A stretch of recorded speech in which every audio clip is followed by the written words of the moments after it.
दाल पनीर का ससुराल। शीतल बेटा, दोपहर के 2 बज रहे हैं, खाना बन गया हो तो लगा दो। हाँ माँ जी, बस खाना लगा ही रही हूँ, आप सबको बुला लीजिए। अच्छा, खाने में क्या बनाया है वैसे आज? माँ जी, आज मैंने शाही पनीर बनाया है, आप लोग खाएंगे तो उंगलियां चाटते रह जाएंगे। अरे बेड़ा गर्क हो जाए तेरा शाही पनीर का। मुझे तो शाही पनीर की महक से भी नफरत हो गई है। अरे बहू, कभी तो कुछ और बना लिया कर, या फिर तूने कसम खा ली है ससुराल वालों को जीवन भर शाही पनीर खिलाकर ही टॉर्चर करेगी। सास विनीता अभी बहू को डांट ही रही थी कि तभी उसकी सहेली मीनल वहां आती है। अरे विनीता बहन, क्या बात है, क्यों इतना शोर शराबा मचा रखा है घर में? अरे मीनल, क्या बताएं, हमारी बहू है ना, इन्होंने अपनी पाक कला से सबकी नाक में दम कर रखा है। क्या बताऊं तुमको अपने घर की राम कहानी। छोड़ो, आओ बैठो। एक बात बताओ विनीता, खाना तो बहू ने बनाकर टेबल पर लगा रखा है, फिर क्यों चिल्ला रही हो भाई बहू पर? अरे मिनल बहन, खाना तो उसने बना दिया, और खाना तो तीनों टाइम ही बिल्कुल समय पर बनाकर टेबल पर लगा देती है। इस बात में तो उसके पूरे 10 में 10 नंबर है। लेकिन बनाती क्या है, मसला तो ये है ना। अच्छा, ऐसा क्या बना दिया? शाही पनीर बनाया है। अरे तेरी बहू ने शाही पनीर बनाया है और फिर भी तू उसके ऊपर चिल्ला रही है। एक मेरी बहू है, रोज घिया तोरी टिंडे बनाकर रख देती है, हम तो फिर भी उसे कुछ नहीं कह पाते, और तू शाही पनीर बनाने वाली बहू को डांट रही है। शुक्र मना, भगवान के मंदिर जाकर लड्डू पेड़े बांट कि तेरे घर इतनी गुणी बहू आई है जो लंच में शाही पनीर बनाकर खिलाती है, वरना आजकल की बहू को कुछ स्पेशल बनाने को कह दो ना तो आसमान टूट पड़ता है उनके ऊपर। आग लगे इस मुँह मोबाइल फ़ोन में। इस मोबाइल फ़ोन के चक्कर में बहुएं घर के काम में मन नहीं लगाती। बात तो तेरी एकदम ठीक है मिनल, लेकिन अगर ये बढ़िया स्वादिष्ट शाही पनीर साल के 365 दिन खाना पड़े तब क्या कहेगी तू? अरे ये कभी कभार शाही पनीर बनाए ना तो हम भी खुशी खुशी खा ले, लेकिन इसका रोज का है, इसको और कुछ समझ में ही नहीं आता। रोज रोज शाही पनीर शाही पनीर शाही पनीर। इसके शाही पनीर के चक्कर में बच्चों ने घर में खाना खाना छोड़ दिया है। सब बाहर जाकर चाउमीन बर्गर खाकर पेट भर रहे हैं। ओहो बहन, बात तो बिल्कुल तुम्हारी सही है। इसका मतलब ये हर घर की समस्या है कि बहुएं किसी की सुनने को तैयार नहीं है। सहेली मीनल तो अपने घर चली गई थी, लेकिन विनीता अभी भी इसी सदमे में थी कि उसे शाही पनीर खाना पड़ेगा। अरे बेटा, तुम जानती हो कि हम रोज शाही पनीर नहीं खा पाते, तो बनाती क्यों हो? अब तो तुम्हारा ये शाही पनीर गले से उतरना भी बंद हो गया है हमारे। कुछ और ही बना दिया करो बेटा। कौन से जन्म का बदला निकाल रही हो तुम हमारे साथ? माँ जी, आप ना मुझे गलत समझती हैं। मैं आप लोगों की दुश्मन थोड़ी ना हूँ। मुझे पता है आप शाही पनीर मन से नहीं खा पाती, इसलिए मैंने शाही पनीर के साथ आपके लिए अरहर की दाल भी बनाई है। सत्यानाश, तुम ही खा लो अरहर की दाल। अरे तुम्हारी डिक्शनरी में दाल और पनीर के अलावा और कुछ आता नहीं है क्या? दाल से छूटो तो पनीर, पनीर से छूटो तो दाल। मुझे तो लग रहा है किसी दिन तेरा ये पनीर और दाल खाते खाते भगवान को प्यारी हो जाऊंगी मैं। अरे बहू, दुनिया में और भी तमाम तरह की सब्जियां आती है, कभी उनको भी मौका दे दिया कर। तू क्या कसम खाकर पैदा हुई थी कि ससुराल वालों को पनीर और दाल खिलाकर मार डालेगी? राम राम राम राम, मरे आपकी दुश्मन। मैं तो आपसे इतना प्यार करती हूँ कि एक से एक बढ़िया डिशेस आपके लिए बनाकर तैयार करती हूँ, और आप है कि मरने मारने की बातें कर रही हैं। ठीक है, अगर आपको मेरे हाथ की शाही पनीर से इतनी ही दिक्कत है ना, तो मैं भी कसम खाती हूँ आज के बाद मैं घर में शाही पनीर कभी नहीं बनाऊंगी। अब तो खुश है आप? खुश क्यों नहीं होंगी बहू? तुझे समझा समझा के तो मुझे लग रहा है मेरे सर पर जो 2-4 काले बाल बचे थे ना, वो भी सफ़ेद हो गए। लेकिन बात तुझे समझ में आया तब ना। अगले दिन, माँ जी गैस करिए आज मैंने लंच के लिए क्या बनाया है? क्या बनाया होगा? वही नाश पिटा शाही पनीर बनाया होगा और अरहर की दाल। इसके अलावा तुझे और कुछ बनाना कहाँ आता है? नहीं माँ जी, ऐसी बात नहीं है। आज ना तो मैंने शाही पनीर बनाया है और ना ही अरहर की दाल। आज मैंने बनाया है मटर पनीर और उड़द की दाल। अब बताइए कैसा लगा आपको मेरा मेनू कार्ड? शाही पनीर से टपकी, मटर पनीर पर आकर अटकी। पनीर से ऊपर उठो ना बेटा। उड़द की दाल हो या अरहर की दाल तो दाल ही होती है। आप लोगों के लिए ना, इसीलिए मेरा कुछ भी स्पेशल एफर्ट करने का मन नहीं करता। अब इतने दिनों से रोज शाही पनीर खा रहे हैं ना आप लोग। आज मैंने इतने मन से एक नई डिश ट्राई की, इतने जतन से आप लोगों के लिए मटर पनीर और उड़द की स्पेशल तड़का दाल बनाई, और आप लोगों के नखरे कम होने का नाम ही नहीं ले रहे। ठीक है, कल से खाना सब लोग फिर से वही शाही पनीर। आप लोग ना तभी ठीक रहते हो। अरे नहीं नहीं भाभी, हम लोग नखरे कहाँ कर रहे हैं, हम तो बस कह रहे थे कि थोड़ा पनीर से नज़र हटाकर आप थोड़ा दाएं बाएं देखेंगी ना तो आपको और भी सब्जियां दिखाई देंगी। अगर हो सके तो थोड़ी नज़र उन पर भी डाल दीजिए। ना हमारा क्या है, हम गरीब लोग तो आपके हाथ का पनीर खा रहे हैं इतने सालों से और खाते रहेंगे। शाम के समय बहू, थोड़ी देर में तुम्हारे ससुर जी के बहुत पुराने मित्र आने वाले हैं। अभी अभी तुम्हारे पापा जी का फ़ोन आया था, तो ऐसा करो वो लोग आएंगे ना तो उनके लिए चाय के साथ नाश्ते में थोड़े से पकौड़े भी उतार देना। जिसको देखो बस काम के लिए ऑर्डर चलाता रहता है। अभी तो मेरा काम खत्म हुआ था और अब ये पकोड़े का नया सियापा फैला दिया माँ जी ने। ठीक है, मैं भी कोई कम नहीं हूँ। दाल बची है ना, इसी दाल और पनीर के पकोड़े बनाकर खिला दूंगी इन लोगों को। लंच में इतनी मेहनत से खाना बनाया वो तो किसी ने खाया नहीं, पकोड़े खाने हैं सबको। शीतल जाती है और बची हुई दाल और पनीर के पकोड़े बनाकर मेहमानों के सामने रख देती है। ये पकोड़े अलग से टेस्ट के क्यों लग रहे हैं? किस चीज़ के पकोड़े बनाए तुमने? माँ जी अलग नहीं लग रहे, टेस्टी लग रहे हैं, ऐसा बोलिए। आपकी बहू को आप ऐसा वैसे समझते हैं क्या? दाल के पकोड़े थे, अब बताइए लग रहे हैं ना कमाल के। अरे लंच में दाल खिलाकर मन नहीं भरा था क्या तेरा कि पकोड़े भी दाल के लाकर रख दिया हमारे सामने? अरे बेटा, अपनी पत्नी को कुछ समझाते क्यों नहीं हो? हमारी बात तो उसे समझ में आती नहीं। कितनी बार उसे समझा दिया कि कभी कुछ ढंग का खाना बना लिया करो, लेकिन उसके कानों पर जू रहेंगे तब ना। मैं बता रही हूँ, अगर आज डिनर में तुम्हारी बीवी ने दाल या पनीर में से कुछ भी बनाया ना तो मैं भूख हड़ताल पर चली जाऊंगी।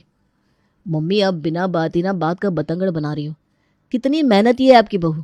दिन के तीनों समय बिल्कुल टाइम से खाना बनाकर डाइनिंग टेबल पर लगा देती है। पूरे मोहल्ले में ढूंढने से भी ऐसी बहू नहीं मिलेगी आपको। और एक बार में दो दो सब्जियां बनती है, आपको तो खुश होना चाहिए। अरे चुप कर नालायक, नहीं खानी हमें एक बार में दो दो सब्जी। तू हाथ जुड़वा ले अपनी बीवी से, कह दे कि हमें बिल्कुल उबला हुआ सादा खाना बनाकर दे दिया करे, लेकिन ये पनीर और दाल मेरे सामने ना रखे। उसे देखकर मेरा बीपी बढ़ने लगता है। सही सही बता रही हूँ, किसी दिन ना तेरी बीवी का ये पनीर देखकर मुझे हार्ट अटैक आ जाएगा। आप ना छोटी छोटी बातों में एकदम फैलने लग जाती हो। मतलब खाने के नाम पर ऐसी बातें कौन करता है? ठीक है, बोल दूंगा आज रात में कि पनीर की सब्जी और दाल घर में बिल्कुल नहीं बनेंगे। अब आप खुश? विनोद अपनी पत्नी के पास जाता है। अरे तुम क्यों कर रही हो ये सब? इतनी मेहनत से खाना बनाती हो और फिर उस खाने को कोई मन से खाता नहीं। तुम्हें अच्छा लगता है क्या? जब मम्मी मना कर रही है कि उनको दाल नहीं खानी, उनको पनीर नहीं खाना, तो तुम क्यों जबरदस्ती उनको दाल रोटी और पनीर खिला रही हो? देखो आज दाल रोटी कुछ भी मत बनाओ। दुनिया में वैरायटीज की कोई कमी तो है नहीं। तो ठीक है ना, इसमें इतना चिल्लाने जैसी क्या बात है? सब कुछ पका पकाया मिल रहा है, इसलिए घर में सबके तेवर बदल रहे हैं। ठीक है, मैं आज डिनर में ना दाल बनाऊंगी ना पनीर की सब्जी। 1 घंटे बाद बहू शीतल ने डिनर बनाकर टेबल पर लगा दिया। सास विनीता जो शाम को टहलने के लिए गई थी, जब घर में आई तो उसे पराठों की महक आने लगी। अरे बहू, महक तो बहुत अच्छी आ रही है। आज पराठे बना रही हो क्या?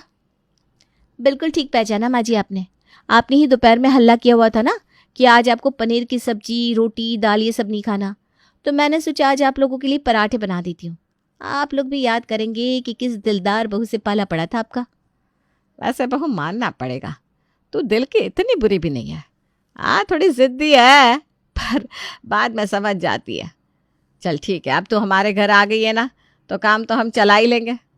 अच्छा, पराठों के साथ तो बढ़िया सी चाय और थोड़ी सी चटनी बना लेना बेटा, मज़ा आ जाएगा। अरे चाय चटनी इतना सब ऑर्डर तो दे दिया तुमने भाग्यवान बहू से। ये तो पूछो पराठे बनाए किस चीज़ के हैं? अरे हाँ, ये आपने बिल्कुल ठीक कहा। वैसे मुझे पता है आलू के पराठे बनाए होंगे। इस सीज़न में ना बहुत ही बेहतरीन आलू आए हुए हैं। बिल्कुल गलत माँ जी, मैंने कोई आलू के पराठे नहीं बनाए। मैंने तो बनाए हेल्दी एंड टेस्टी पनीर के पराठे। क्या कहा? पनीर के पराठे? अरे मुझे ये समझ में नहीं आता, पनीर से मेरा इस जन्म में पीछा छूटेगा कि नहीं? माँ जी आपकी बहू ना मास्टर शेफ से कम नहीं है। मुझे पता था कि मैंने एक तरह के पराठे बनाए तो आप आकर नखरे ज़रूर दिखाएंगी, इसलिए मैंने पनीर के पराठे के साथ साथ एक और वैरायटी के पराठे भी बनाए हैं। गैस करिए माँ जी। अगर आपने गैस कर लिया ना तो मेरा प्रॉमिस है, कल मैं आपको ब्रेकफास्ट में एकदम नई डिश बनाकर खिलाने वाली हूँ। अरे और क्या बनाया होगा तूने? मुझे पक्का पता है दाल के पराठे बनाए होंगे। बोल सही कि गलत? माँ जी ये करी ना आपने शीतल की सास वाली बात। अब आप इतने दिनों से मेरे साथ रह रही हैं तो मुझे समझने लगी है। बिल्कुल सही जवाब है आपका। तू अपना ये पनीर का और दाल का पराठा अपने पास रख ले। हमें नहीं खाना तेरा स्पेशल नाश्ता। मुझे पता है तेरा स्पेशल नाश्ता पराठे से शुरू होकर पकौड़े पर ख़त्म हो जाता है। बस माँ जी, यही समझाना आपने मुझे। आपको पकोड़े और पराठे में यूज होने वाले तेल मसालों से ही दिक्कत है ना। ठीक है, मैं आपको वादा कर रही हूँ, कल आपको लो फैट वाला नाश्ता मिलेगा। अगले दिन सुबह, माँ जी आइए, आपका लो फैट लो मसाला ब्रेकफास्ट बनकर तैयार है। आज तो आप खुश हो ही जाएंगी। अच्छा, ऐसा क्या बना दिया तूने जो अपने मुंह मियाँ मिट्ठू बनी हुई है? रोज़ अरहर की दाल बनती थी, आज मूंग की दाल बना दी होगी। बस इतना ही अंतर आता है तुझे करना। इससे कुछ भी नहीं है माँ जी। आज मैंने मूंग की दाल की चीले बनाए हैं, एक बूंद तेल में बनकर तैयार हुआ है ये क्रिस्पी टेस्टी मूंग की दाल की चीले। और पता है इसके अंदर मैंने स्टफिंग में पनीर भरा है। इससे ज्यादा हाई प्रोटीन और टेस्टी नाश्ता कुछ और हो सकता है क्या? माँ, तुम क्यों इसके चक्कर में पड़ती हो? तुम्हें पता है ना, इसका कांटा पनीर और दाल से ऊपर हो ही नहीं सकता। मैंने तो समझौता कर लिया है। आप भी जितनी जल्दी ये बात समझ जाओगे ना, उतना ही अच्छा होगा कि आपकी बहू दाल और पनीर के अलावा कोई तीसरी चीज नहीं बनाने वाली। थोड़ी देर बाद विनीता की बहन शैलजा का उसके पास फोन आता है। विनीता बहन, मेरी बेटी प्रीति की शादी पक्की हो गई है। पूरे 2 महीने बाद का शादी का मुहूर्त निकला है। लेकिन बस एक बात की चिंता है, हम लोग तो गांव में रहते हैं। अब ना तो यहाँ पर अच्छे मार्केट है, ना ही आजकल के बच्चों की पसंद के कपड़े यहाँ मिल पाते हैं। अब शादी की शॉपिंग के लिए रोज रोज शहर में भाग दौड़ करना बड़ा मुश्किल हो जाएगा। अरे देख शैलजा, बेटी को शादी में कपड़े चाहे 2 जोड़ी काम देना, लेकिन उसकी शादी से पहले उसको खाना ढंग से बनाना ज़रूर सिखा देना। वरना जैसे हम रो रहे हैं ना, इसके ससुराल वाले भी बेचारे वैसे ही जीवन भर रोएंगे। अरे दीदी, कैसी बात कर दी आपने। मेरी बेटी ऐसा खाना बनाना जानती है ना कि होटल के शेफ भी फेल हो जाए। कुकिंग का पूरे 6 महीने का कोर्स करवाया है हमने प्रीति को। ऐसी कौन सी डिश है जो बनाकर खिला ना सके वो? अरे वाह, ये तो तूने बहुत अच्छा काम किया। दिल खुश हो गया भाई तेरी बात सुनकर। और सुन, तू प्रीति की शादी की शॉपिंग के लिए परेशान है ना, तो समझ ले तेरी परेशानी हल हो गई। उसको हमारे यहाँ भेज दे। 1 महीना हमारे साथ रहेगी और इस 1 महीने में मैं उसकी शादी की पूरी शॉपिंग करवा दूंगी। उसकी पसंद के गहने, कपड़े, जूते, मेकअप, जो भी आजकल की लड़कियों को पसंद होता है ना, वो सब दिलवाने की जिम्मेदारी मेरी। बहन की बात सुनकर शैलजा बड़ी खुश हो जाती है और 2 दिन बाद की ट्रेन से अपनी बेटी को उसके घर भेजने के लिए तैयार हो जाती है। सुनते हैं जी, मैंने अपनी बहन की बेटी को यहाँ पर 1 महीने के लिए बुलवाया है। बुलाया तो उसे मैंने शादी की शॉपिंग के लिए है, लेकिन सही बताऊँ तो मेरे मन में ना कुछ और ही खिचड़ी पक रही है। अरे शैलजा बता रही थी कि प्रीति को एक से बढ़कर एक खाना बनाना आता है। 1 महीना हमारे घर रहेगी ना प्रीति, हो सकता है उसके साथ रहकर हमारी बहू में भी कुछ खाना बनाने के गुण आ जाए और हमें ढंग का खाना मिलना नसीब हो जाए। कहते हैं ना, खरबूजे को देखकर खरबूजा रंग बदलता है। ये तुमने बहुत अच्छा काम किया भाग्यवान। 2 दिन बाद प्रीति विनीता के घर आ गई थी। भाभी, एक बात कहूँ आपसे, आप जितना खुशी खुशी किचन में खाना बनाती हो ना पूरे परिवार के लिए, मुझे तो खाना बनाना एक सज़ा की तरह लगता है। मैं खुद को कितना भी कन्विंस कर लूँ, लेकिन उसके बाद भी मुझे खाना बनाने में मज़ा ही नहीं आता। कुछ टिप्स दो ना, मैं भी सबके लिए ऐसे ही खुशी खुशी खाना बनाऊँ और मुझे कुकिंग में मज़ा आने लगे। देखो प्रीति, मम्मी जी तो कह रही थी कि तुम्हें एक से बढ़कर एक डिश बनानी आती है। पूरे 6 महीने का कुकिंग का कोर्स किया है तुमने। हाँ भाभी, मैं कब मना कर रही हूँ। कुकिंग का कोर्स तो मैंने किया है और खाना बनाना भी आता है मुझे, लेकिन दिल से नहीं बनाती। आपकी तरह कुकिंग हॉबी नहीं है मेरी।